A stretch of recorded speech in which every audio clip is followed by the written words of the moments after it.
Okay, welcome everyone. Thank you for coming. My name is David Carley. I'm an associate professor in the program of architecture. And this afternoon, I have the pleasure of introducing tonight's Hyde speaker, Lally. Sean is the founding director of a design office called Weathers.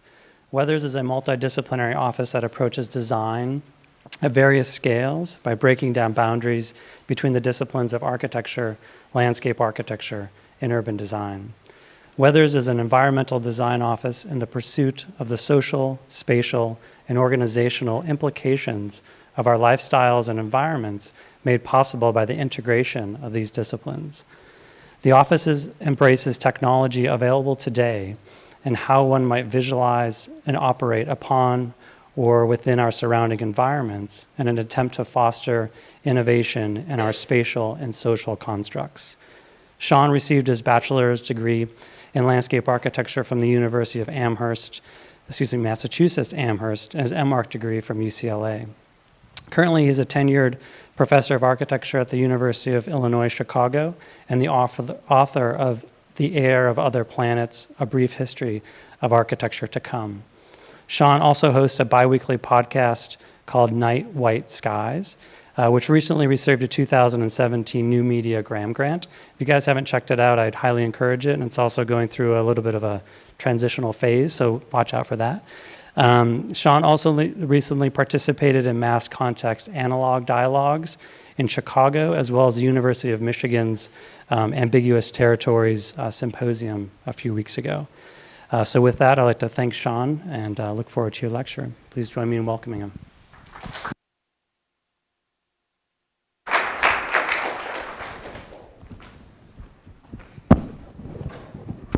Can you hear me okay? Okay. Well, thank you very much for having me here. Hope you find it informative in some manner. I feel like I should explain the title first. It seems like a rather inappropriate thing to be saying these days. And so what I'm going to be talking a little bit about, and I'll kind of flush this out, is this idea of touching. Which is the relationship of how the human body and the environment can be tuned to one another. And so the sense that, for the most part, and you'll see this come up a couple times throughout the talk, I'm going to start a stopwatch so I know what I'm doing. Otherwise, I'll just talk all night.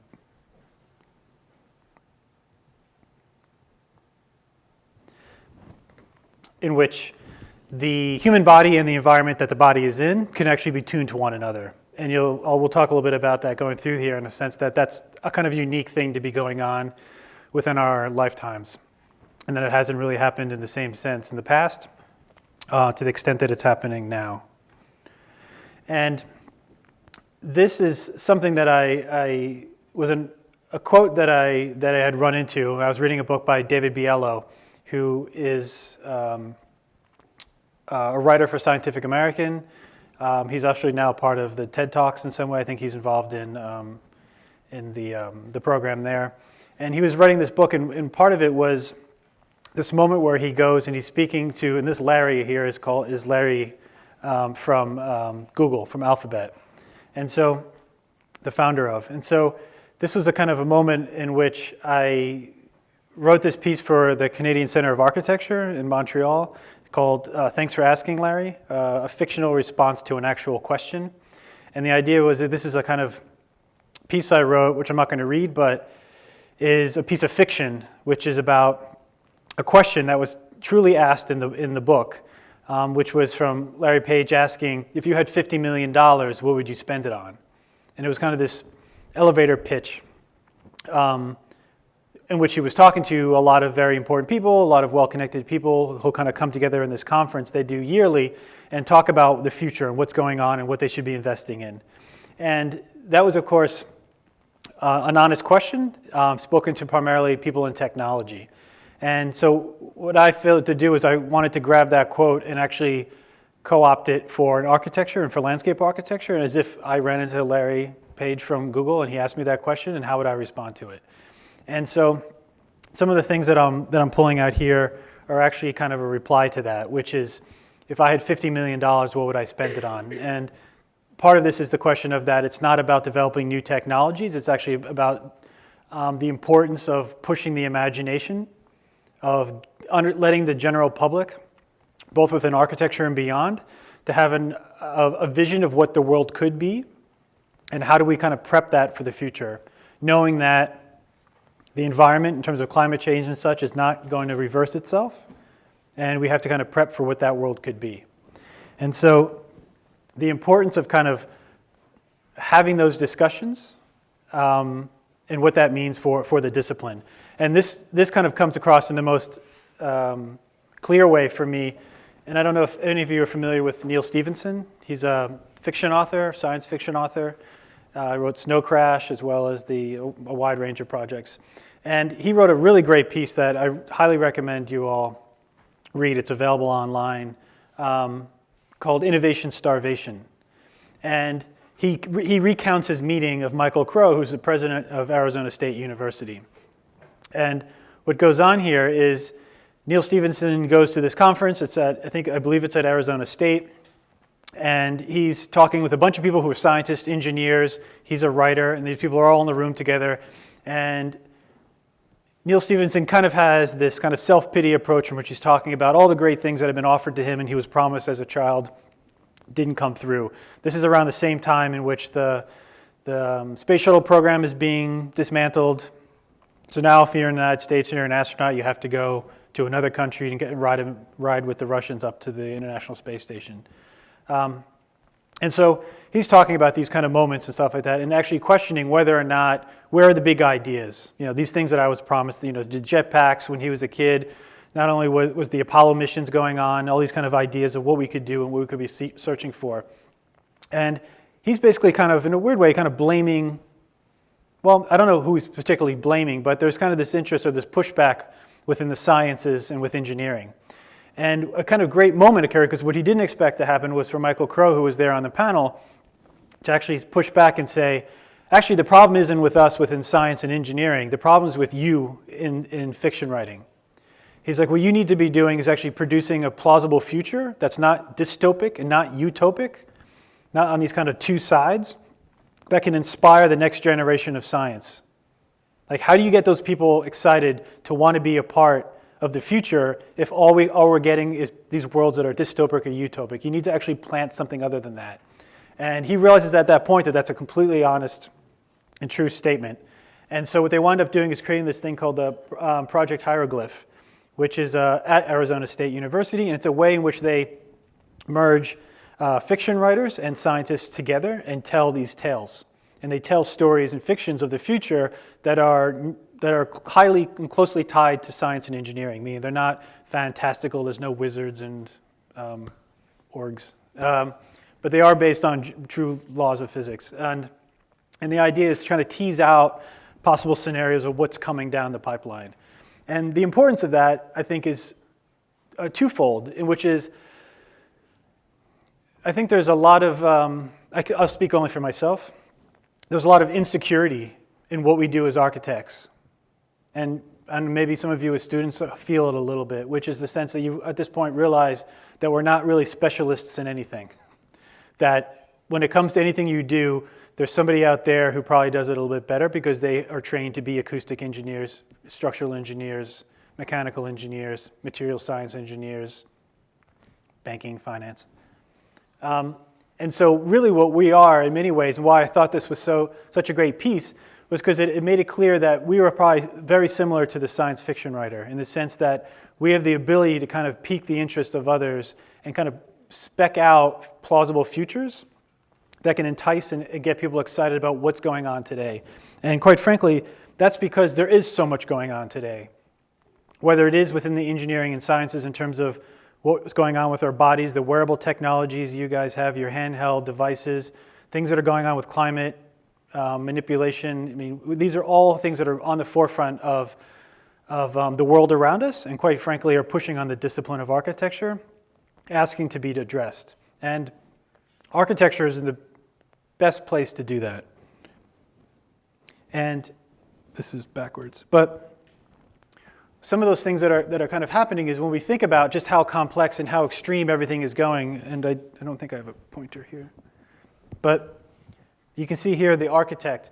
And this is a kind of simplistic version of this, but if you look at the architect in the 15th century, so you're looking at Brunelleschi, you're looking at the Duomo, and this idea of, I think you guys are probably all familiar with that, in Florence, the big Duomo where they actually have to figure out a way in which they're going to cap this giant expansive openness. And Brunelleschi comes and he solves it not only through the sciences and the kind of math that's required, the material engineering, the kind of the structural capacities that he's going to do to solve this problem, but he also produces the equipment and all the production that's going to go into making it itself. And so the architect is a kind of complete whole and a kind of in an extreme version of that. And in the 18th century, architect and engineering split. From there, you start talking about things like the architect, and what you have underneath each of these is the name, the year of an institution that actually makes it a profession. So in the United States, it's in 1857, the American Institute of Architects becomes a professional organization. Landscape architecture, 1899.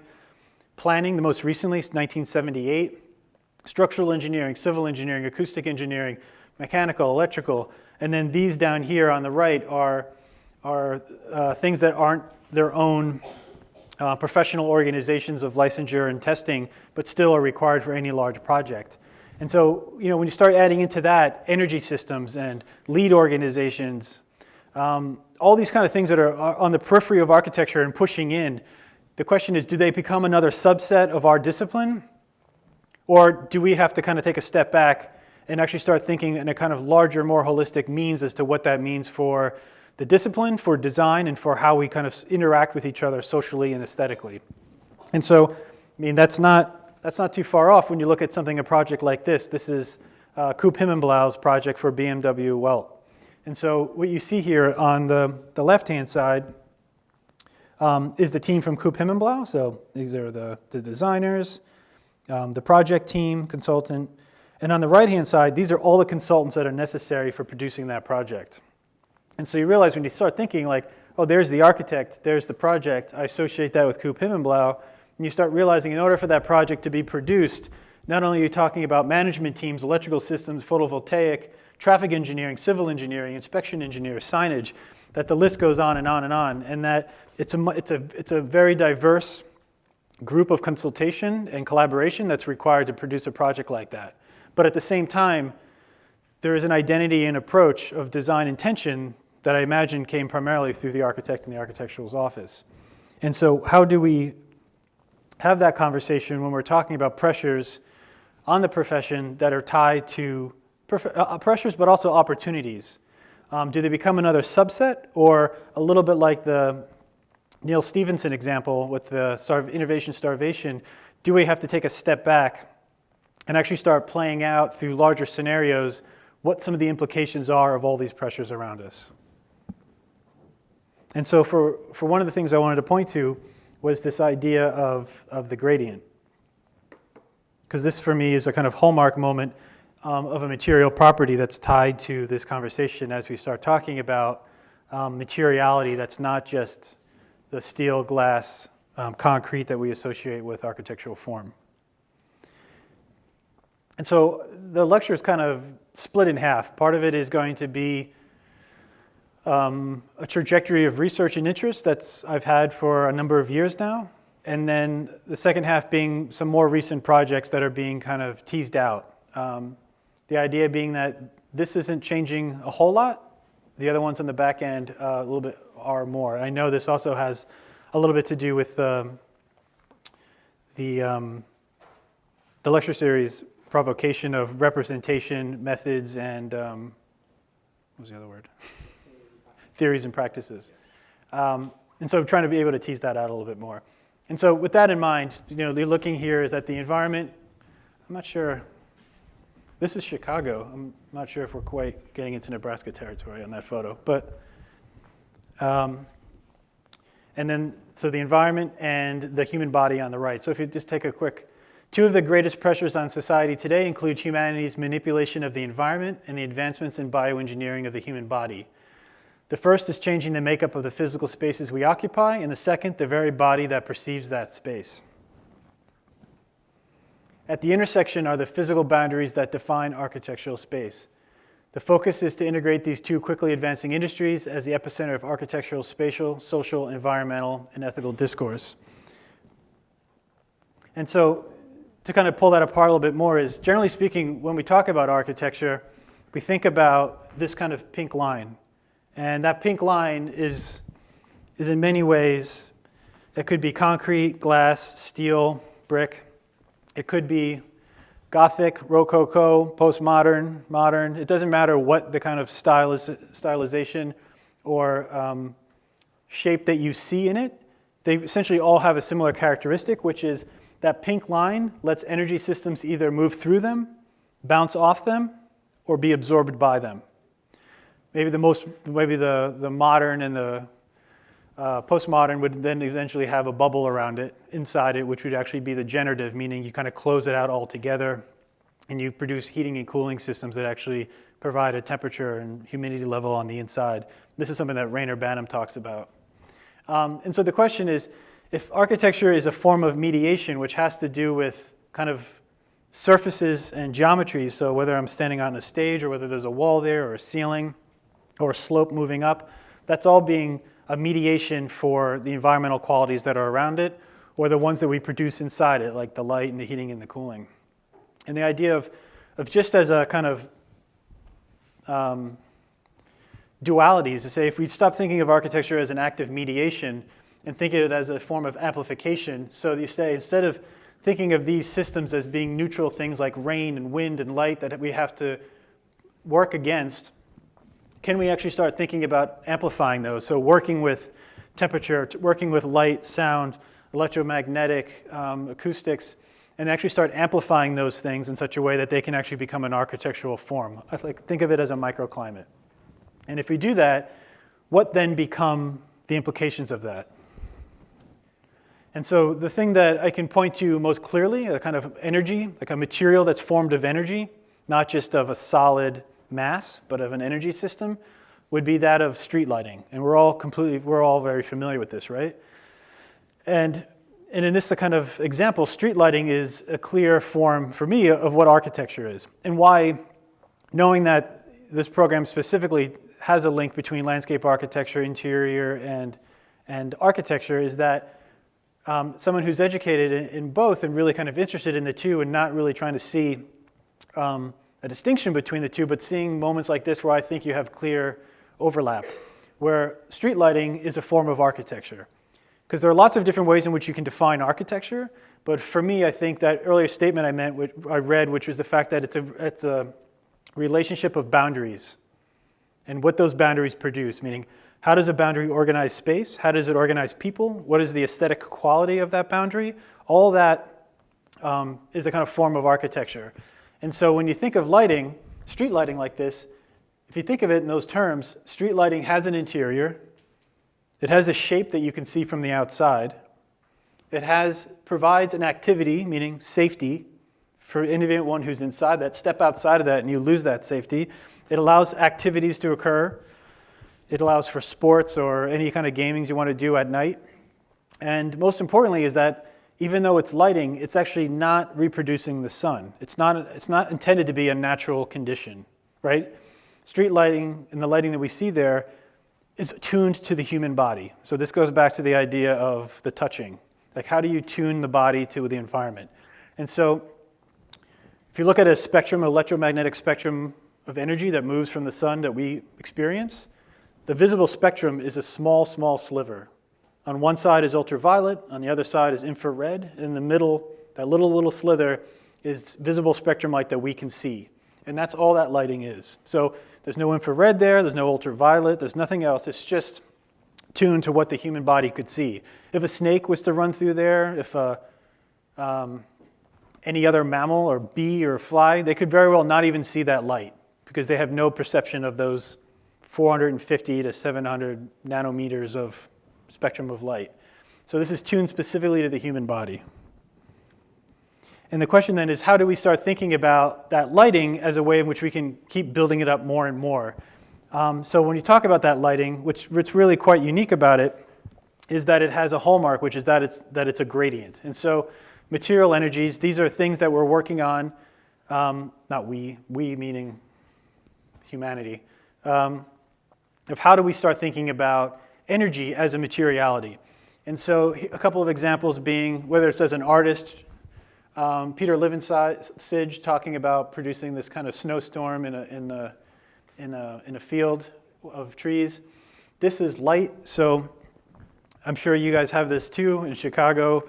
When you have super cold winters and you're waiting for the trains, they have these lights over your head, these heat lamps. So we're all familiar with that. That's actually not light that you're trying to get. It's actually far infrared light. And what that's doing is it's shining on your body and it's warming up the skin, not through light that you can see, but through far infrared. And what's tricky about this, these are all things, so whether we're talking about light, sound, energy, these are all things that are happening outside the industry of architecture per se, but are still, nonetheless still happening. The question is, how do we co-opt them, and what are their implications when we start thinking about and start designing with them? So one example with the light, which is so interesting, is when that light goes off in the cold, you're sitting there waiting for the train or the bus, we're all bundled with coats on, we have our hats on, and there was a great article in the Chicago Tribune that actually broke this down in like layman's terms, which is to say that infrared light is actually not light itself, that's just excess energy. What that light is doing, the infrared, is it's hitting your skin and it's vibrating the water molecules in your skin. And that's giving you the sense of warmth. That sounds great, except no one knows that, so everyone wears hats and wool and coats, right? And so you start having these unique moments where if you actually want to work with some of these energy systems, you have to rethink how we dress. Meaning, if you took your hat off and you opened up your collar, your coat, and you sat there, you'd feel more warmth than if you stayed bundled. It's just that the difference between how that tech works and how our kind of lifestyles of engaging it just don't coincide yet, don't coincide.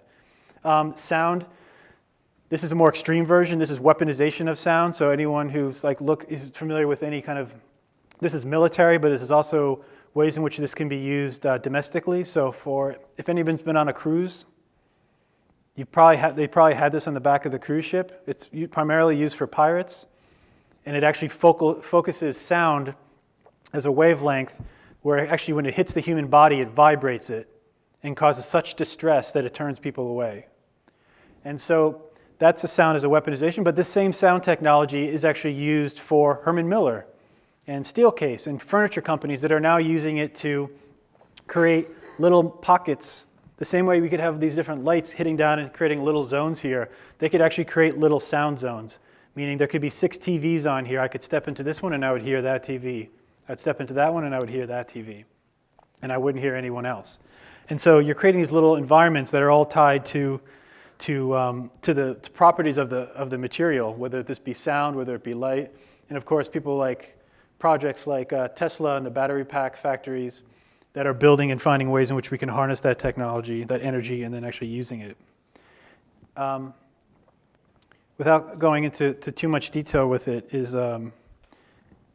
seeing that when you talk about this energy, the material energy, when we think about surfaces in geometry, and this is a little bit obtuse, but when we think about designing with surfaces in geometry, it works really well because you can abstract it very easily, right? So when you draw with a pen and a paper, you're drawing a line. That line is a surface. That probably means it's a wall, right? Pretty simple.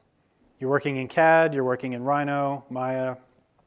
Whatever that line is, it probably means it's a wall of some sort. When you make a foam model or a cardboard model, those are all geometries. And for the most part, it's all or nothing, right? Meaning there's either a hole there or there's not. And you either can pass through it or you can't. And even if it's glass, you still physically can't pass through it, right? You could see through it, but you couldn't pass through it. So when we're talking about building out of surfaces in geometry, we're usually talking about mass in which the body can't interact with. You can't halfway move through something, right? Maybe a curtain would be the closest thing to that. But when you start talking about energy fields and these gradient systems, meaning just like a street light that it's bright here, but it kind of deviates out and falls into a gradient, or a campfire that gets really hot, but as that heat and that light disseminate as it moves out, that there's a gradient condition, right? So you get as close to it as you want or as far away from it as you want. When you start talking about energies that are, say, like thermal, electromagnetic, acoustics like sound or heat, like thermodynamic, they actually exist on a ring of different types. So on one side you have, like I just mentioned, the physical, which would be things like that sound cannon that actually physically hits the body. But you also have things like informational. That would be a street light. That would be to say, I see a street light there. I know there's an interior to it. And I'm going to run to it, and I'm going to go right through it and right past it. Because it doesn't affect the human body, right? And then the other one being trophic, which is the top one, which is to say, and this is going to come up again in a few minutes, which is the idea that trophic is like wellness, meaning how do you get enough light in the winter months to give you vitamin D so that you don't go into states of depression and have like less vitamin D than your body needs. And so energy systems, whether it be light could be trophic in the sense that it gives you vitamin D and it prevents us from going into depression when we don't get enough sunlight during the year. Informational, meaning it's a light like this, which means I can pass through it, but at least it gives me information about what's on the ground there. Or physical in the sense that it's so, like a light is so condensed that it's like a laser that could actually scorch you. Those would be three types of the same light system being controlled three different ways. And so that's the material. Just to kind of put that in a category, that would be to say, that's like the material we're building with. When we move from geometry and surfaces to that of energies, material energies. The flip side would be say, okay, well, if we're looking at that street light, we're saying, how can we take street lighting and amplify that more so it's not just the light that our human body can see, but it's electromagnetic, it's thermal, it's chemical. We start building off this to make it a bigger space, a more robust space. The flip side would be to say, what can we do to the human body so that it actually can perceive all these things, right? So if we're going to work in electromagnetic, if we're going to work in infrared, ultraviolet, different spectrums of sound, how can our human bodies actually see that, right? Because that's the biggest issue, is that our bodies don't actually perceive all those things. And as it would just happen to be, is that there's a spectrum of things going on day to day now that are actually within their wearable technologies that you guys are either by having your phone in your pocket, by wearing a Fitbit, or maybe doing some of these things. You don't have to raise your hands. And they range from things that are do-it-yourself people to new senses being harnessed in labs to large international universities developing. So on one hand, you have Seoul National University working with a filament for people who have either lost limbs or had problems, that they can replace those things. And so an important distinction to be made here is to say, for the most part, there's been a long history about architects understanding the human body. So we know Vitruvian man, right? The idea that we kind of get this idea of proportion of the human body, and we understand that body as it relates to adjacencies and surfaces. And we learn more about our human eye. We learn more about our circulatory system. In each of these, we learn about color theory. And the more we learn about these things, it changes how we understand the spaces we build, right? Because we understand how the body works. But we're kind of at a unique point now where not only are we learning more about how the body works as it's born, meaning how do we understand what average is? So when we're born, what's our average eyesight? What's our average hearing, right? And what happens is, should you be born colorblind or without good sight, you get glasses. And eventually you get contact lenses. And then maybe you get LASIK surgery. Each of these things are trying to fix your eyes so that you come back to being average. And what we're going on now, as you see, is that things are starting to happen that are going beyond what's considered average. So something like this is to say, you lost your arm, we can fix this.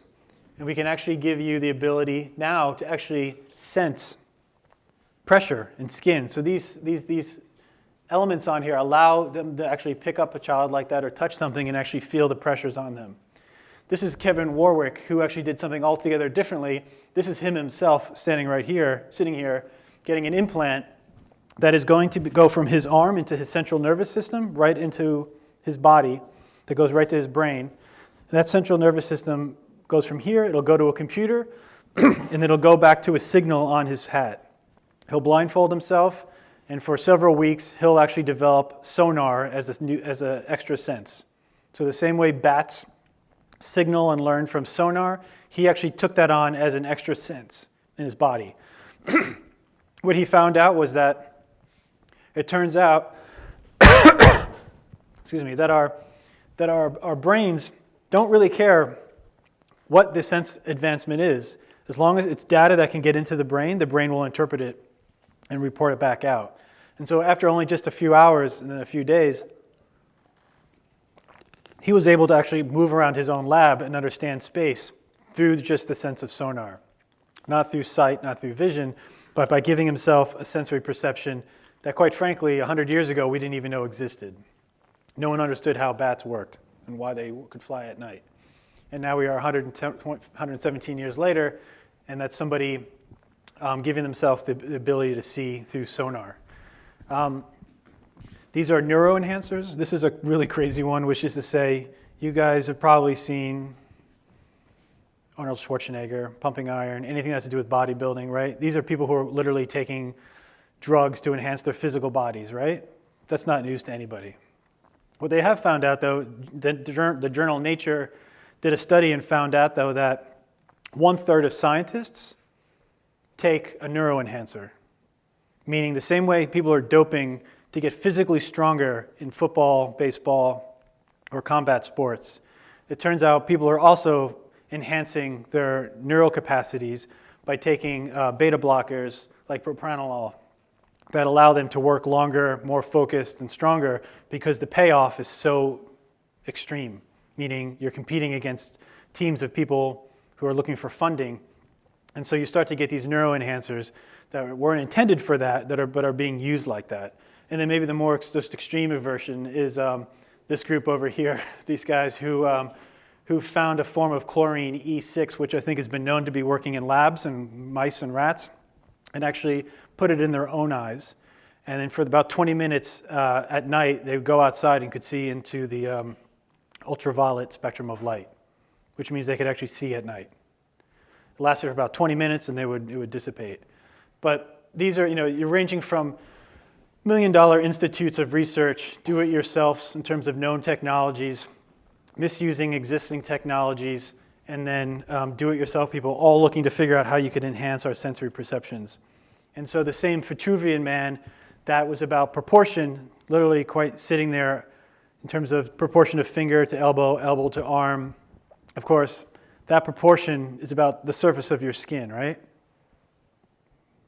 What touches the next thing. And of course, that then goes into understanding proportions of doors, proportions of walls, proportions of building facades. So the relationship of surfaces of skin and proportion of understanding the body translates then to proportion of the skins and surfaces of buildings and structures.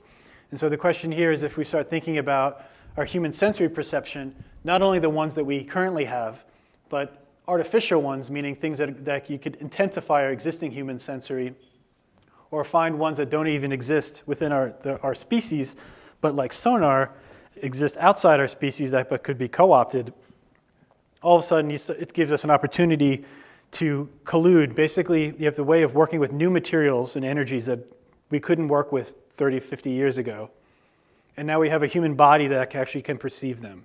And so the question is, if both the environment and the human body can be manipulated, then we're kind of at a unique moment, right? So if the top one was to say, increased knowledge of the body. So we go from who our body is, understanding our circulatory, understanding optics, understanding genetic sequencing, which again, just 2 generations ago, we didn't know existed, and now we can sequence in our entire genetic makeup, with a little kit you could buy and send in the mail.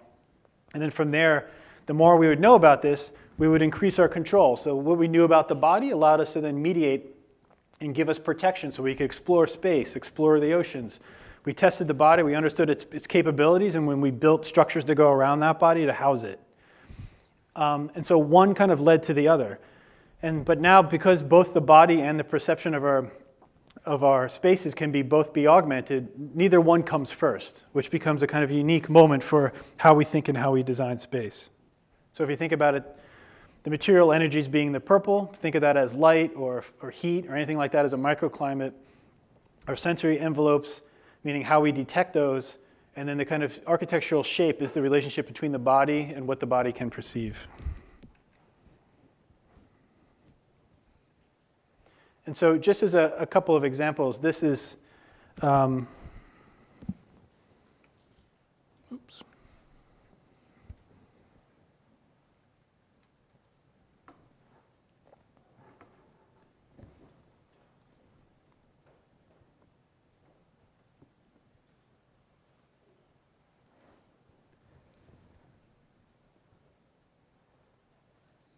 Let's give it 1 second.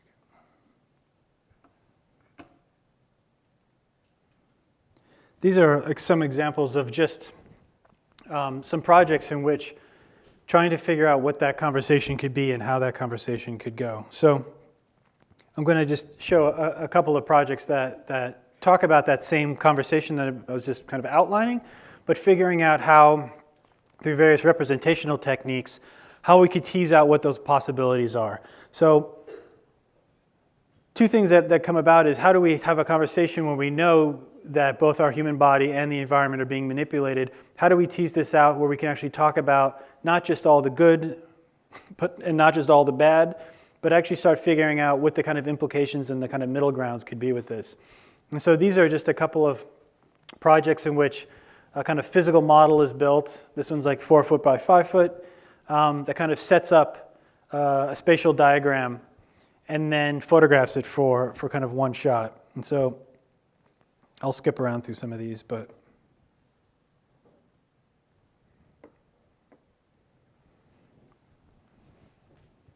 so what you're looking at here is a series of kind of drone systems that are tied to or tuned to a kind of base plate. And the idea being that as a kind of public park location, public parks are such a huge part of cities. Like in Chicago, we have a huge public park system that is extremely active from May until October. And then when the winter comes, it goes completely dormant. No one is using it. So if you think about the street lighting example, which was before street lighting, as soon as the sun went down, that was it, right? There was no kind of larger public collective space because we had no light for it. When that light occurred, it wasn't reproducing the sun. It created something altogether other. So when Central Park was first first created, there was no lighting in Central Park. That was something that came at a later point in time. And so the question is, how can we start thinking about our public parks? And this is a kind of subset of a series of projects you're going to look at, which is to say, how can our public parks be a point of investigation and why are they so important? Is that they are public, they belong to a kind of larger discourse of shared space. More important than that, they involve both a discussion of the environment, meaning what's going on and how we're manipulating the environment. How can the public park be a test bed for that? And how can we engage these new technologies in such a way that we could use it as a test bed for understanding things? One of the examples that normally point to would be to say, when we think of public space like this, we think of two things. We think, how do we make this accessible to everybody? The first clear example would be to say, well, you just got to get everybody to it. So public transportation, if you can get people to these places, people can use it. The second would be to say, well, it needs to be ADA accessible, meaning you need to be able to get people to it, meaning if you're in a wheelchair, if you have a cane, if you can't walk, how do you get people so that we can share this space? And those seem to be two hurdles that are necessary to solve to make this possible. But the next thing that's on the horizon is to say, just because we share a space doesn't mean we're sharing the same space.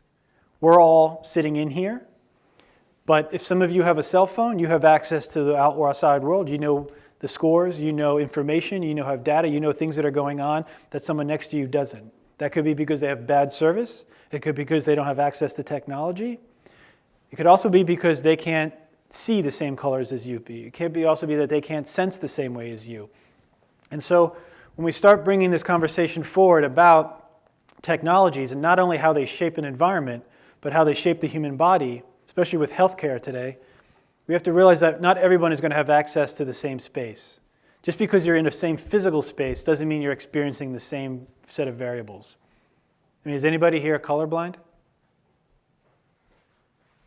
statistically, usually there's one person. And that's to say that even though we're all in the same space, someone who's colorblind isn't actually seeing the same things we're seeing. And so we have to start thinking about how we start to think about our public spaces and how can it be used as a kind of test bed for understanding what those spaces could be, what some of the shapes could be, meaning different people, I'll skip to the next one, different people experiencing the same space but possibly occupying it differently. And so now these are just basically tests in which I'm looking at typologies of mass and geometry. It's not to say that there's no mass and there's no geometry in this work, but it is to say what are different typologies that could play out, and then how would different bodies, different people who are kids, like say, who are under an age of 12, potentially don't even have access to that technology because it might be unethical while other people do. So even though a child and the mother might share the same space, they may not actually experience the same space. Not only because of knowledge of history and context, but also because of sensory perception.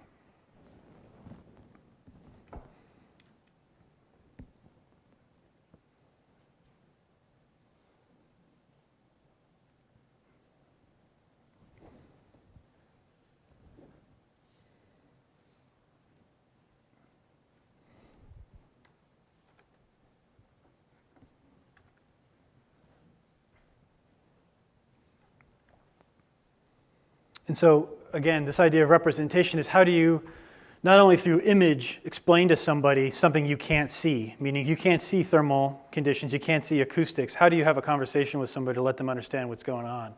And so this is a set of diagrams that are not invented by me by any means. They're Odom diagrams. They've been around for the last 30, 40 years.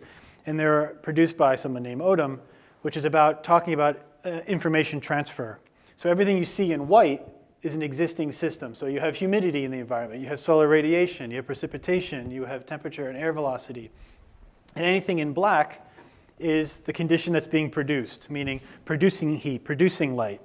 And what's important to understand here is when we're talking about a gradient, we're talking about energy, which it's a very different behavior. So when we talk about a geometry in a surface, I walk up and I say, this is a solid piece of mass. That's the boundary, right? The difference with energy is that a boundary only occurs as a behavior between one thing and the next thing.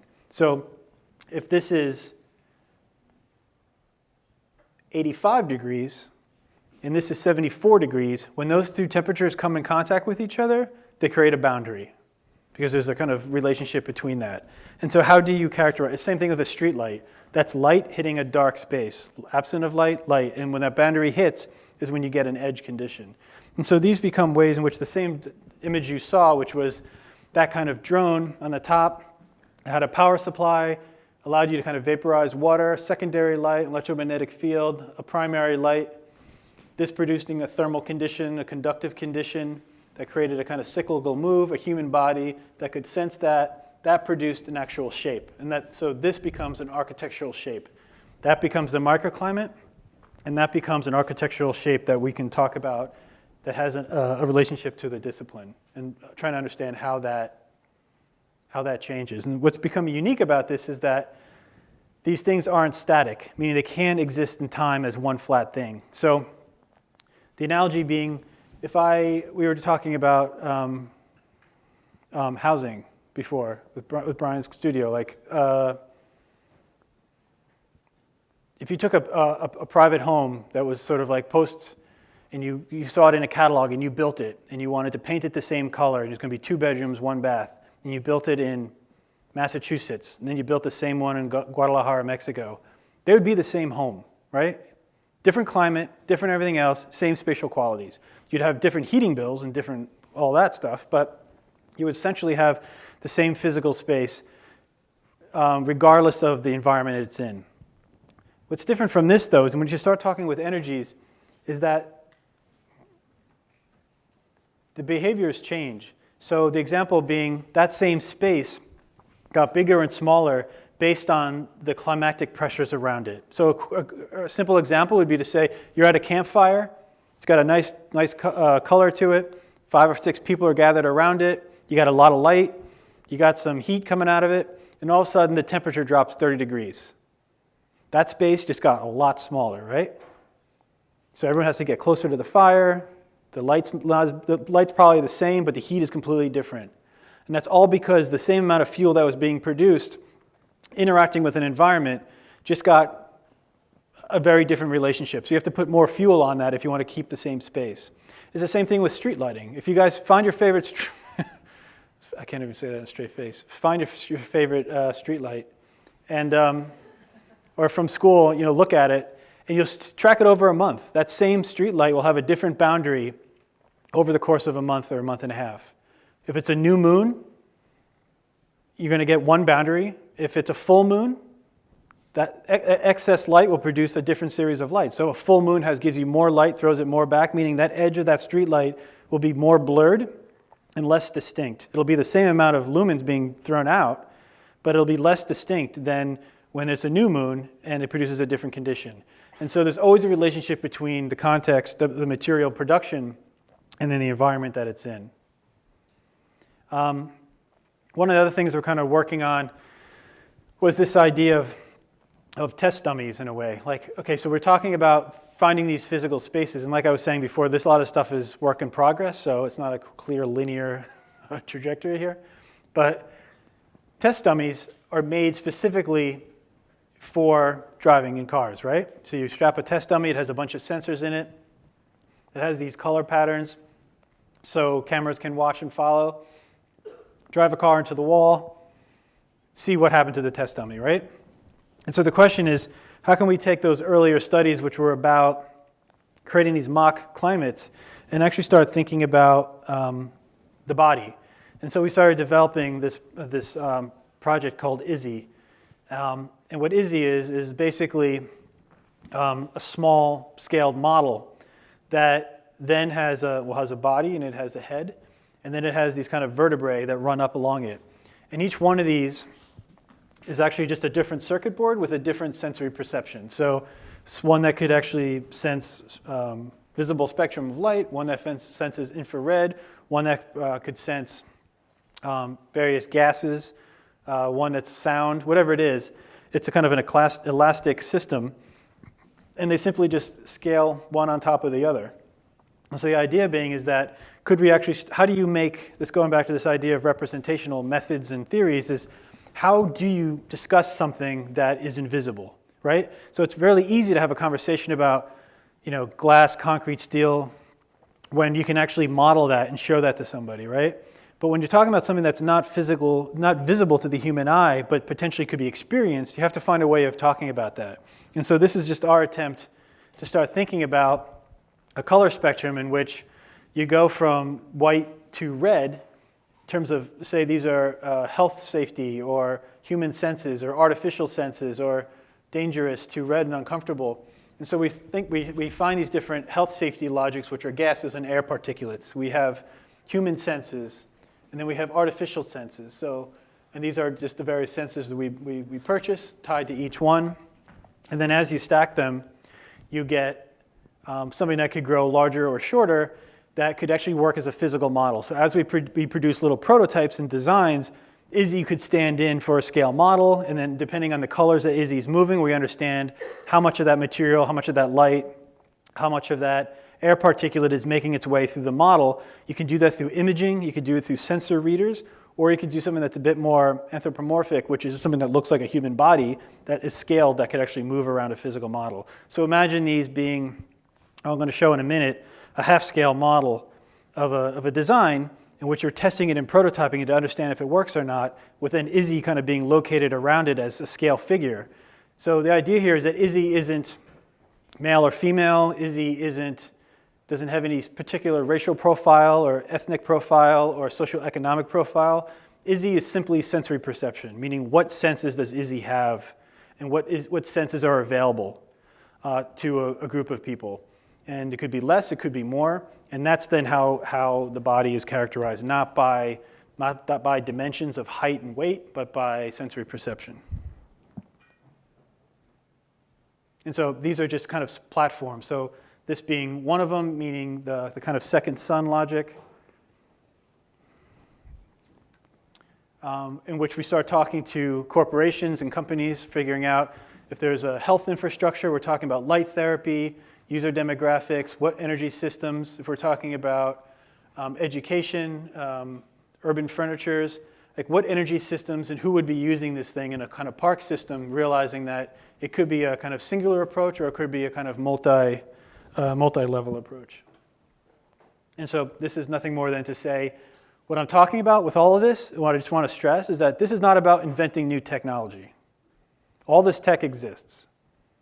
All these things are going on. So whether you're talking about healthcare, whether you're talking about furniture, like Herman Miller and Steelcase doing sound masking, agricultural technologies, clean energy, all tied to material energy research, or if you want to talk about augmented sensory perception, healthcare, fitness, entertainment, industrial, commercial, these are all companies that are kind of working on this tech. That the question is, for the most part, and this is a long history in architecture, is architects didn't invent iron, we didn't invent steel, we didn't invent plastic. But what we did, though, is we recouped it and reworked it and kind of found new opportunities that were both aesthetic and spatial. And we did things with it that it wasn't intended for. And we found opportunities. And so the idea is that none of this stuff is being developed primarily in architecture, but being done outside of the field, but nonetheless could be brought into it within the discipline to understand what the kind of implications would be. So just to kind of make that short connection is, this is what I'm talking about in relationship to that first slide with Neil Stephenson, which is to say, how do we as architects understand, not become masters of, but that would be too much to expect, but actually just be aware of trends that are happening, and how can we guide this by understanding potential futures that lie on the horizon. I wouldn't do this to make a dystopic storyline about how we're all going to get our data stolen and we're all going to work for a corporation one day. And I wouldn't do it to say we're all going to be living on farms, growing our own chickens and hatching eggs. Like, neither of those things is likely to happen in any extreme condition to either one of us. But there's probably some in between, and it would be great to know what those implications could be, what those scenarios might be. And so these are just different projects that are, whether they be a kind of shag landscape, whether they be a kind of ground-up system. And so the one I wanted to just kind of go through quickly was this one, which is a half-scale version of these kind of stones that are these large boulders. So this is half-scale, so these are probably 2 feet by 3 feet. And the idea behind them is to actually create something within the Chicago Park District that, like the street lighting, would become a kind of preventative health and recreational center for the park systems when, say, it's December or March. So the idea isn't to like recoup the parks in February of Chicago, but actually maybe tease and pull for a little bit of the early months and late months that otherwise would go dormant. And so what you're looking at here are a series of boulders that could conglomerate. There might be 2 or 3 types. There's 3 types. And then from here, they can aggregate in multiple ways, in kind of small collections, much larger collections. In between then becomes soil, which then would allow it to actually warm and produce these little microclimates. And so what you get is a kind of concrete form that has a good thermal lag to it, meaning when you heat it, it keeps its heat. So you see in the bottom left an internal heating system, coil system that wraps it, an electrical system that then produces heat, which you see on the right, which gets to about 110 degrees, which is sort of like a very warm body that would be comfortable to kind of sit on and touch. That heat would then actually also go into the soil that's around it, allowing vegetation to grow. And then these kind of embedded health technologies where these things then fit into those little marks, where you could actually work with light therapy, infrared heating, and sound, where you could actually produce these kind of little microclimates within the kind of larger system. One in which you would imagine that just like fluoride. So in the Northeast, I don't know if it is here, but in the Northeast, growing up, fluoride was in our drinking water. And fluoride was just something that made your teeth and your bones stronger. It was a preventative healthcare mechanism. And so there's no other reason than to think that how could you take that logic and start thinking about healthcare in terms of preventative medicine? So as I mentioned earlier, we have here as well, we're in the same general region, which is to say that when you don't have access to light from the sun all year round, people tend to go through a seasonal affective disorder. It's where you actually don't get enough vitamin D coming into your skin, and that comes from the sun, and we don't have access to that.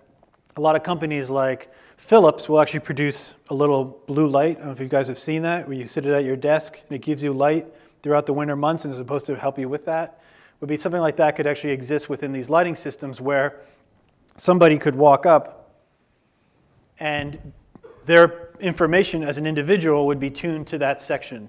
You know, if that person moved over there, that section would be tuned to those conditions. So how much light level, temperature, zones could be actually produced and manipulated in kind of smaller microclimates tied to the human body. And so, again, whether you're talking about light therapy, thermal conditions, olfactory scent, sound cancellation, so you have control of your sound, meaning people couldn't hear a wider conversation, and realizing that these things are happening within, whether it's the Philips Wellness Light System, Edison's, Intel's Edison, Climate Corporation, Herman Miller. This isn't having to reinvent the wheel, it's simply having to reappropriate it.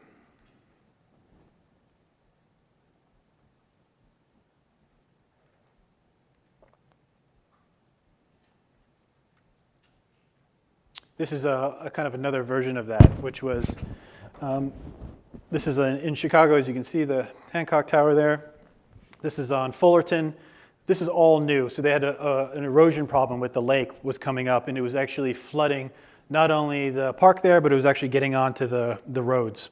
And it was becoming such a problem that they created 6 brand new acres by just pouring it into the lake and creating this park, which was mostly a remediation, a way of handling flooding. And so the idea here was to go to the park system and say, not only do you need this just large plenty of property, but what if we actually talked about how we could take this idea of this environment and actually start tuning this to people, meaning if you could go here during the summer months, that's wonderful, but what if you could go here on a cloudy day? What if you could go here when it's getting a little cool out? How can we extend these opportunities? And so one of the ways of doing it was to create this kind of small unit that was only the size of the hand, that then had these kind of silicon little nubs that would be embedded that could fit basically on in a kind of tray that we had produced, that you would then be able to just fold sod right over and clip out, and then mow over, and the blade would never hit it because of its height.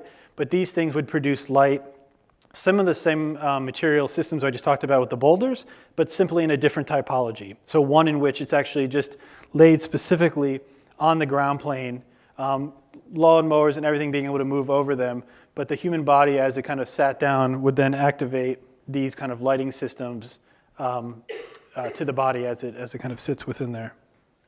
And so what I just want to end with are kind of call-outs as to like, okay, so what does this mean and how do we play these things out? So I think you could approach them different ways. I would call them opportunities. So this kind of odd kind of swerve that's happening, which is between the manipulation of the body and the manipulation of the environment, and how these two kind of reconcile to each other and what their kind of opportunities are. So one would be to say that they're malleable and tunable space. So much like a streetlight or other outdoor microclimates, these forms of energy can be quickly manipulated to be turned on and off, made stronger or weaker.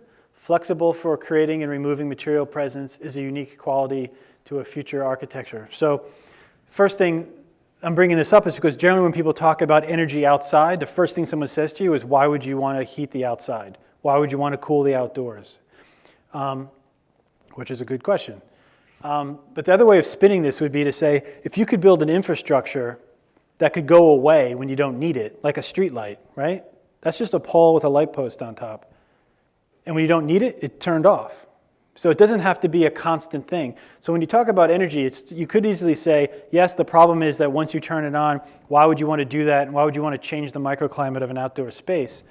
One thing is that A, it's just a small local condition, but B, when you don't need it, unlike architecture, like this building or this room, if you don't need it, it stays here, right? This building isn't going to go anywhere. This room's not going anywhere for the next 12 hours until class turns on again tomorrow at 8 a.m. But something like this, what is thought to be a limitation could also potentially be a real quality. So updatable materials. So when such a large percentage of architecture shape comes from energy being released, it's the small technological devices, the light bulb in the architectural system, that can be easily updated as technological advancements in energy manipulation and efficiency increase. So I didn't bring it here, but you guys should Google later Los Angeles before and after LED lights. On one side, LED with the phosphorescent lights is that Los Angeles looks yellow, and they switched out the bulbs to LED, and it produces a white light. So the entire aesthetic of the city changed by upgrading a more efficient energy system. And so the idea here is that you don't necessarily have to change the entire infrastructure for street lighting, you change the light bulb. And so when we're talking about a lot of these systems that are, the materiality is the light, the materiality is the thermal condition, the materiality is the sound, the materiality isn't the device that produces it. And as technology advances, as things become more efficient, in energy storage, use, but also its performance, those things can be swapped out. And that's actually an updatable aspect of it that's really strong.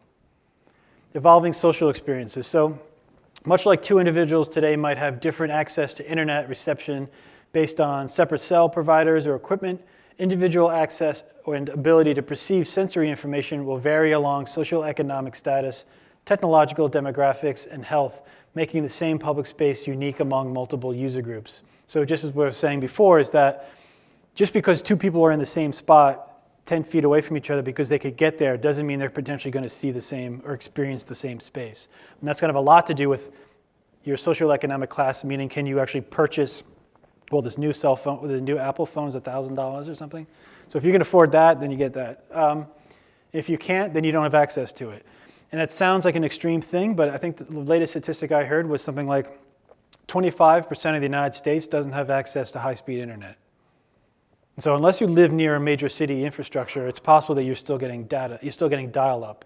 And so today when things like getting a job, reading a book is something that is done through the internet, not having access to that internet is a huge problem, right? We don't take plumbing and drinking water and lighting and electricity as a luxury. We see it as a given. And the question is, with how quickly a lot of this technology is advancing, is it a given or is it being experienced as a luxury? And then, of course, the kind of ethical and moral dilemmas are inevitable and arise when you manipulate both the global climate as well as human physiology is certain. It is through these first spatial scenarios that potential outcomes can be most completely be explored and exposed. And so by doing these kind of scenarios and these tests, whether it be through these prototypes for the Chicago Public Parks, or whether it be through the kind of design scenario sketches and model making, is to try to tease these things out. And this is done sometimes through design, sometimes it's done through writing. And the last thing I wanted to leave off with was, okay, well, this idea of new conversation. So most importantly, going back to the other discussion, is how can we have a discussion about energy with the public that excites and inspires a progressive discussion about our inevitable changing environment and the role architecture can play. And this is of critical importance because when people talk about sustainability and energy efficiency and recycling, it's usually under the rubric of it being a moral good, right? Like that's your moral responsibility to save the planet. And that's important. But you also, I think, have to entice people to want to be a part of a discourse. Meaning you have to want them to kind of covet what that is and be a part of it, right? If Apple and the phone and the internet wasn't as sexy as it is, you wouldn't be a part of it, right? There's a level to it that entices you to be a part of that and want it.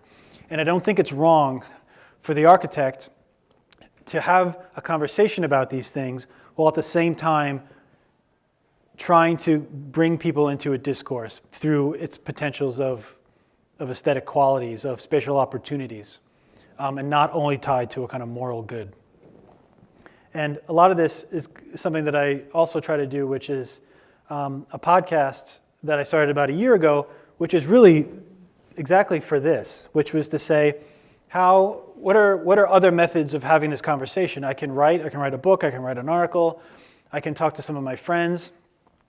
I can do these design projects. None of them are really commissioned. So how do you get people to have a discourse about this when someone isn't willing to put up the money for something that hasn't been built prior to this? Was to say, well, maybe I need to start talking to people who are not just architects. Maybe I need to talk to social anthropologists, scientists, and always kind of do it through the rubric of an architect, meaning I have these conversations as an architect. They wrote the book or their article, not through the lens of an architect, but how can we bring this back in and have these conversations? And so this is something that's been going on now for about a year, and I've really loved doing it. And it's ranged from, say, philosophers like Timothy Morton to Ed Finn, who is the founding director of that hieroglyph project I was talking about with Neil Stevenson. Social anthropologists like Gretchen Bakke, who wrote a great book about the energy grid in the United States. And some architects, some people tied to synthetic ecology, synthetic life. It's a wide group of people tied to James Hughes, who writes about ethics. And so the idea here is to kind of tease out those other questions and kind of start foreshadowing them and at least be able to have a debate about it, have a conversation about it, see where opportunities are available. And in the future, going forward, I think I'm doing 3 or 4 more for this kind of set and then taking a bit of break and relaunching it in February. And it's going to have more of a show. It'll be a video you could watch on YouTube. You can also always still download it as a podcast if you want, as it goes to a season. But the idea is to kind of ramp this up and kind of continue these kind of conversations so that how do you have a kind of larger interest and realize sometimes in order to get that interest shaped by you means you have to go down a lot of different roads. Sometimes it's design, sometimes it's writing, sometimes it's finding people to talk to. I mean, for me, this is like the 21st century coffee house. Like, how do you can call anybody in the world, who would you call? Assuming they want to return your call. Yeah, I'll leave it at that.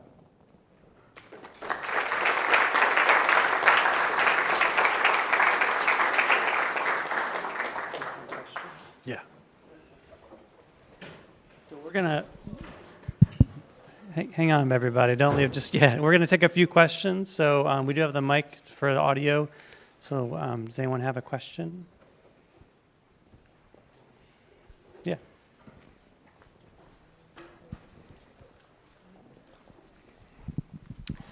Hey, Sean, how's it going? Good. How you doing?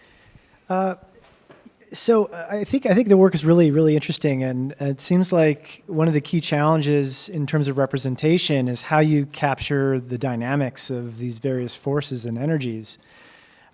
So what do you think companies, CAD companies like Autodesk, what tools do they need to be crafting for the 21st century that might allow architects to engage these energies? And what tools are you currently, what representational techniques are you currently using to sort of engage this invisible strata that's hard to even, it's very dynamic, very complex. I think it has a lot to do with audience. And so I didn't show any here, but in the past had done stuff with simulation software, just as a way of testing it, where you can actually put fluid dynamics, where you could actually get a heat source, a sound source, or what have you, a wind variable, and you could model that, and you could run simulations to see how things behave with each other, and you can get really, really great sections or plans of the stuff. And I did that for an earlier project where I think the spaces were only about 3 foot by 5 foot, and there were 4 or 5 of them, and it worked pretty well.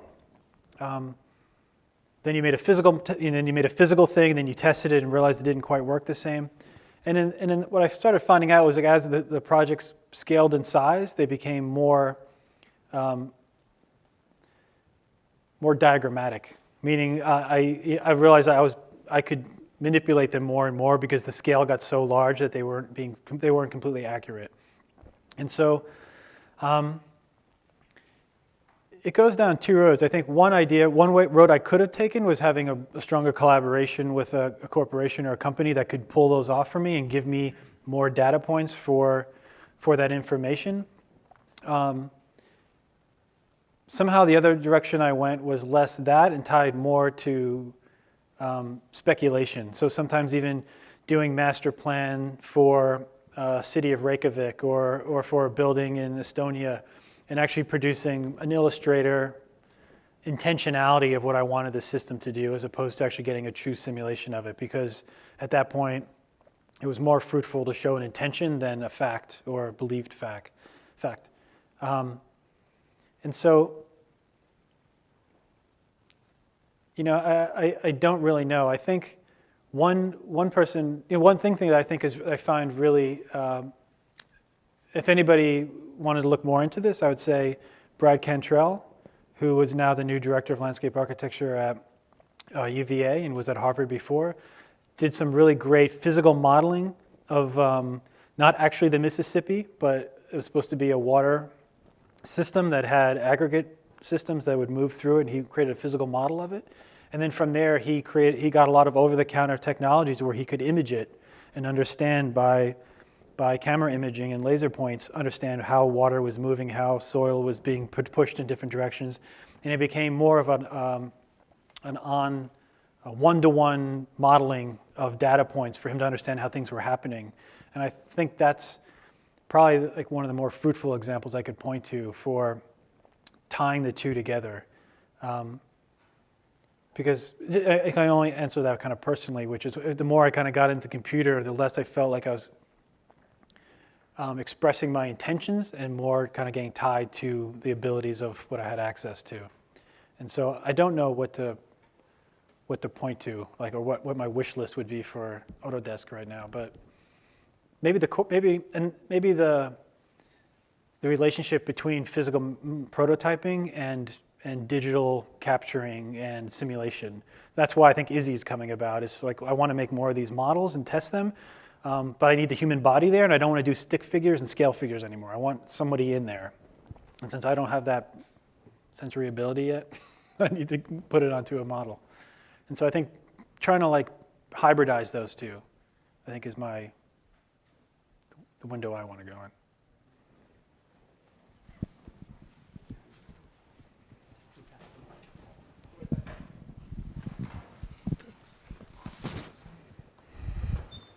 Hi, Sean. Thank you for the lecture. I have a comment more than a question. Actually, after seeing the Americans with Disability Act that enhanced the way that we build the buildings and made them more functional for people with special disabilities, do you think that those ideas that you've just spoke about in your lecture can be made into something like that act to enhance the way that we design our buildings? Yeah, not in the same way. So I think this is what I was trying to get at before with this idea of the average, which was to say it's been determined somehow that there's a base system that we should all be at, which is a certain level of hearing, a certain level of sight, and mobility. And if you can't get your body up to that, if our healthcare system can't provide that for you, then we'll provide a physical system that gets you to where you need to be. But that only exists because we've, over a long period of time, understood or decided that there's an average that we should be at. Now, the point I was just trying to make was that all these added things are just bonus material, you could say. Like they're just extra things. The problem is these extra things are moving so quickly and are so ubiquitous, meaning we all have them, that it gets to the point now where is it becoming a problem when someone can't have that? And if they can't have that, does that mean they don't have access to the same place? And so, I mean, one example sort of like that, and it's not the same thing, it's not the ADA accessibility, but I believe it is tied to social support, which is getting a cell phone. Like a cell phone is like food stamps and lighting. Like you should have it, because if you don't have it, you can't answer the phone for a job. You can't X, Y, and Z. Like it's a base condition now. So I do think we're going to start finding that there are other base things in terms of technology that we should have if we want to function in the 21st century in the United States. And it will never catch up to the kind of new things that people have, like, in order to like experience a space or getting access to information or the latest. It'll always be the kind of base condition. But yeah, I mean, yeah, not all problems can be solved, but if we're at least not pointing them out, it's also possible that they'll just go unnoticed by most people. Does your ideas about this topic have no kind of functional role in architecture as part of the social commentary?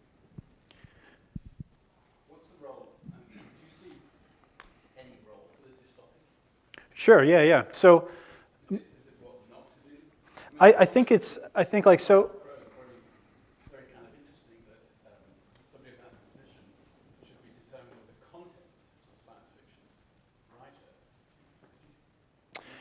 Yeah, well, that's different. I mean, I don't think he's providing the content. I think he's basically giving the platform for, say, someone like Neil Stephenson, who is a very particular form or type of science fiction. I think people would call it like hard science fiction versus space opera or X, Y, and Z.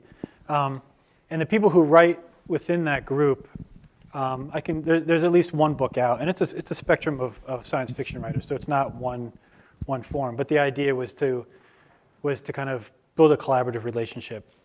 In terms of the dystopic, I would say there's definitely a role for it. And so within, say, some of the design work I'm doing within the studio with my students, some of that, if I have a half dozen, at least one or two are kind of going off into the kind of dystopic world of possibilities, because it can be very informative in terms of what it pulls back from it. My problem with being the utopic dystopic is that if we fall into that as a kind of scapegoat, where it's easier to say it's going to be X or Y and not instead get in the kind of muddled scenario building of how to improve that, then I think it's just a waste of our talent. But your premise was very wide, if you don't mind me saying so, that began with describing the way in which Crow was essentially dictating to a writer that the content should be optimistic of what he wrote about. Rather, he said, you supply us with the dreams, not the dystopic content. Mm-hmm. Yeah. Okay, so that's okay. So the dystopic is something that we're trying to avoid in terms of I think architecture. I think when it comes to an example of designing and working in the sense that it ends with the Earth exploding or the population being decimated completely in a story, like how far is that going to get us? If we're looking at Jules Verne inventing a submarine so that we can get from point to point, and that gets people excited. If it's a story about a space race that is plausible, it could end with the moon blowing up. But if there are some things within that can entice people to want to solve those problems, then I think it's fruitful. But if it's simply for the fact of getting people depressed about a scenario or realizing there's no way out. So, for example, I mean, you show the Kopp Himmelblau building, the Musée de Confluences, which BMW. You know, the sources of Kopp Himmelblau's work were highly dystopic, weren't they? Initially, yeah. Initially. But how do you feel about, I mean, the criticism of that building is that it was entirely defunded the public program within Lyon for the foreseeable future. Maybe That's a different building. That's BMW. But I understand your point. Confluence is another building. I mean, I think that was BMW. Yep. within the same realm. So, you know, a source that's dystopic is somehow being used in order to somehow describe the virtues of a multifaceted cultural program in that condition. Is that correct? Yeah, it's also slightly two different arguments. So the conversation about BMW and the complexity of that is the complexity of architectural shape. That's not to say, I mean, some place for people to go pick up their cars who bought BMWs is not of particular interest to me in any particular way, but the complexity for pulling a project of that level off is when we start talking about the fear that we will get into a further subset of disciplinary abilities. And that, for instance, the example I was trying to point out was that now when we do talk about energy, we talk about energy systems and recycling and these type of logics, it's another accreditation called LEED that we want to have on our kind of resume. And as important as that is, could we potentially go down the road of finding yet another subset of knowledge base that is a specialty, when in reality, maybe what we need at this point, similar to the science fiction writer logic, is we need to take a few steps back out and not worry about always being the master of a situation in terms of the technological logics, but maybe start being able to foreshadow some of the social and spatial implications of some of this stuff more so than the technological nuances of delivering it. And so in that case, the idea with the Kupimmenblau was to say just how complex these are. Let's not become another byline within the system in terms of our education, but let's instead take a step back and start foreshadowing some much needed scenario building. And I'm going in that direction.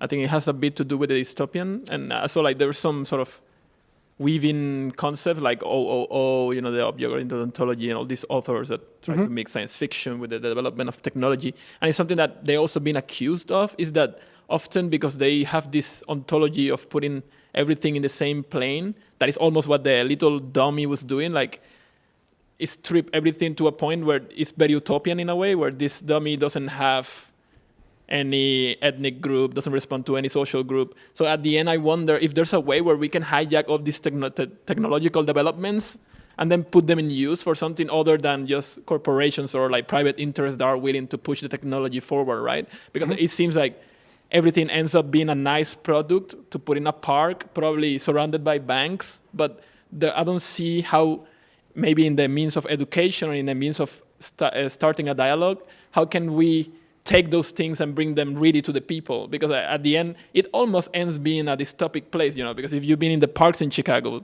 it's pretty dystopic to me, it's just corporations around it, and the people don't really have access to that. Like, I'm talking about the people in the very broad sense. And when you go there, then you get the, the yellow light bulbs and all that. And also, the ways we interpret all those statistics about light and all that, I don't know if when you mentioned the case of LA having white lights, is that necessarily good other than environmentally wise? How many things are related to our understanding or our feelings or our, to not sound very romantic, I'm being kind of romantic right now, but how people construct their experience of space related to what they have and the things that they have experienced, not necessarily to what is more efficient. And probably those things are very difficult to graph in a way because we don't have such an information unless we go to the people and ask them, how should we live in, or how can we develop spaces that people want to be a part of that are not just self-generated by computers. Yeah. So this is the conversation that comes up often. And so I had it just like 2 months ago with a nonprofit in Chicago who does a lot of work with various neighborhoods and park systems, get them kind of interested in what this project was about. And they brought up something very similar, which was the fact that how is this not working for the corporation somehow? And we definitely hit this weird impasse where I felt like I couldn't communicate it any clearer than I was to her, which is the sense that if it ends with a kind of dystopic reality in the sense that this thing exists in a park and it's snowing all around it and it has this kind of microclimate in a kind of snow desert that no one else can get to, and it does these things, then that's a problem.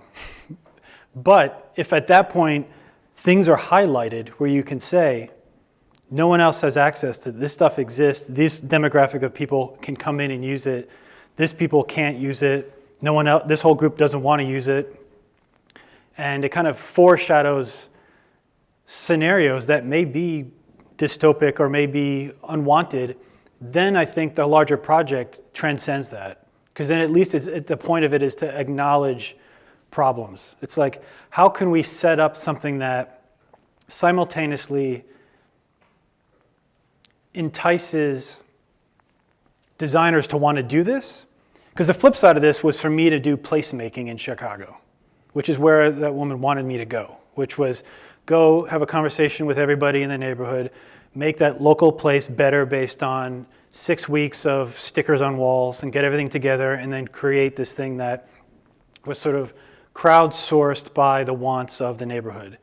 And there are a lot of people who could do that, but I also think that's really, I'm not putting words in your mouth, that's not what you were saying. I'm saying this is what the conversation was just one way of doing that. And the other side of doing that would be to say, what if we fund something that is, at least on my small spectrum, saying this that looks pretty great to me, does these X, Y, and things, and then from there start seeing where it fails. I mean, because I don't think seeing a failure in a research project like that equates dystopic. I think it equates information that feeds back to either goes back into the city technology, goes back into the local funding sources, goes back into the kind of larger discourse within the city that says these things are on the horizon and these things are not being provided for, and that you will get a striation of public use in the future because the thing I just produced is going to be coming in the next 5 years. The difference will be it'll be at Millennium Park, not in Garfield Park. And so maybe I'm not foreshadowing it well enough to say that I don't expect all these to be roaring successes for photo ops. Like there are ideas that they're kind of research projects that will produce moments of working as I intended and other moments that shun. And those moments need to be known, because if they're not known, they'll kind of bypass that whole logic and go straight to the Millennium Park version of it. And so, because I didn't really get into this, but those projects are under a new rubric called Open Weathers Lab, which is a nonprofit that I started just as a way of actually starting to do this as a research agenda, not as a private company, not as a Weathers LLC, but as a kind of separate entity where I was feeling like as an LLC, I couldn't get funding for a private institution or client to want to build something that doesn't have proof of concept, but I can't help but feel is 5 years away from now. But as a nonprofit, I could have that dialogue with a community and with a city, knowing that it's about foreshadowing something that's on the horizon. And so that was something I didn't get into, but a kind of shift in why the office went from a for-profit LLC to a nonprofit, not because of a tax reason, but because of a different engagement of people. Anyone else? Okay. Thank But you. now that I've Sean. heard corporation twice, I really have to tweak my delivery here. Oh, yeah. Concern is because it's a lot of technologies that are available, but they become branded, and then all of a sudden they lose the ultimate potential they had of solving problems in a global scale or an actual urban scale. They become sequestered by interests that are more like related to capital and things like that. Yeah. And it also may have to do with something like the way you teach or something, also how students engage with like social problems or whatever, and how they try to use these technologies. Because also, there's also a problem also that like Timothy Morton and all these people, sometimes they talk so detached from our realities that it's kind of hard to make it, to bind them together. So sometimes it's like talking about, the stratosphere in the same way that you would talk about poverty is, it can be problematic because some things are kind of real and architectural in a way that we can really address in a really concrete and specific way, probably. It was just also because Chicago is such a polemic place too, where you have like the elite of architecture and one of the most highly problematic urban places in this country. And that's why, like you're talking about the stratosphere to the public park or poverty, those are extreme moments. But I thought what was the fortunate downside to the last 5 months was the abstraction of climate change into a clear pinpoint location where you're like 5 hurricanes doing these 5 things, a wildfire, a flood, at which point something happens to be my country too. Yeah, where you can point to and say like these abstract moments. Yeah, they have a shape. Yeah, they have a shape that can be identified. Well, some people cannot see that shape anyways, but Yeah, well, some people can never be reached. Yeah. It might be point for another conversation. Shall. It's okay. But the issue of the role of the image of something is very confused within the way in which it plays out within a technologically deterministic scenario. And I find it really troubling that co-op Himmelblau is being used as a paradigm for something when, if you unpack the image, and I also apologize for getting the wrong building from the ones that you actually show, but they are broadly culpable of a building that positions itself like it does, in Lyon. In some senses, appropriating the most dystopic images. If you look at the War of the Worlds, you can look at a whole sequence of things to unpack them in terms of their sort of iconography. And then you look at a city that suffers, has suffered a great deal as a consequence of that. I'm not advocating the posters and like the counter project that you're suggesting that you would do, in Chicago, but it becomes very complicit and highly sort of contradictory to be able to, for that image to have somehow become a paradigm for the way in which we should be working collaboratively, or I think there's a removing miscommunication. Removing the role of the dystopic as its own cultural trope that allows for the very functional reason to be able to comment on the hubris of technological determinism or blind optimism, and for me, it's rather confused using so those examples. There's a little bit of communication breakdown here, because I could have put, instead of the Coupe Himmelblau, I could have put Cedric Price's Fun Palace and said, this is a group of theater, from cybernetics to architects to developers, and talked about the disciplinary needs of collaboration to produce a project. I mean, there's a lot of ways of running that. Project was not intended to stand in for the dystopic, utopic Neil Stephenson conversation. That was intended to talk about the transitioning of a series of information that's coming to us that is either going to be splintered into a subset of our discipline and our profession, or could allow us to reevaluate how we engage the whole itself. Meaning, if we're talking about energy, is that energy that's tied to landscape architecture and mediation of solar and environmental systems, yet also HVAC and what have you? Like that's a moment in which, when we talk about energy, we could talk about from the outside of the building or the inside of the building. And that seems like a unique moment to tie the two, where it doesn't become a splintering of a subset, but maybe a discourse that is tied to the two. And so that was just a moment of kind of being able to pinpoint a clear project that has a huge team and a huge subset of teams, but not tied to a dystopic, utopic discourse.